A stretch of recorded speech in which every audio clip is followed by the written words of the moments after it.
ఇది చంద్రబాబు గారు చెప్పారా? ఎవరికి నష్టం అది? వీళ్ళు నెగిటివ్ చేస్తారు, బీజేపీని డౌన్ ప్లే చేయాలి. ఇప్పుడు వాళ్ళ పత్రికలు కూడా అట్లాగే చేస్తున్నాయి. ఎవరికి నష్టం ఇది? బీజేపీకి ఇక పోయేదే ఉంది బొక్క. ఆంధ్రప్రదేశ్లో 0 నుంచి ఇంకా కొత్తగా పోయేదే ఉంది. ఈ 15 రాలేదనుకోండి. చంద్రబాబు వ్యూహం కరెక్ట్ గానే ఉంది అంటారా? బాబు గారి వ్యూహం కరెక్ట్ గా ఉంది, మధ్యలో ఆ వ్యూహాన్ని చెడగొడుతోంది వీళ్ళు.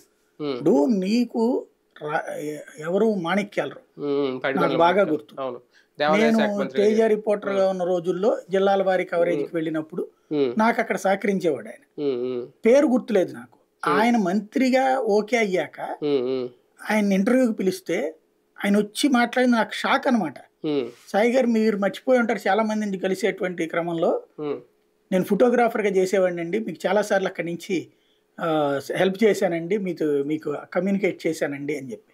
అంటే అంత ఒద్దికైనటువంటి మనిషి చాలా. అందుకనే తర్వాత నాకు ఆయన 2-3 ఇంటర్వ్యూలు కూడా ఆయన దిగేటప్పుడు కానీ ఉన్నప్పుడు కానీ ఇంటర్వ్యూలు హైయెస్ట్ చేసింది నేనే ఆయనతో.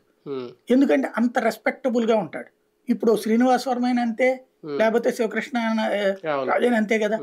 అట్లాంటి వాళ్ళు కాకుండా పుట్టుకతోనే నేను కోటీశ్వరుని, నాకెవడూ లెక్కలేదు అనేటువంటి వాళ్ళతో కంపేర్ చేసి వీళ్ళని చులకని చేస్తే ఏమవుతుంది? భారతీయ జనతా పార్టీ ఇప్పటికే నిన్న అంబికా కృష్ణ చెప్పినట్టు ఆర్ఎస్ఎస్ బీజేపీ, టీడీపీ బీజేపీ అని 2 వర్గాలైనవి అని చెప్పినట్టు ఇప్పటికి సైకలాజికల్ గా బీజేపీ ఓటర్లు అట్లా ఉన్నారు.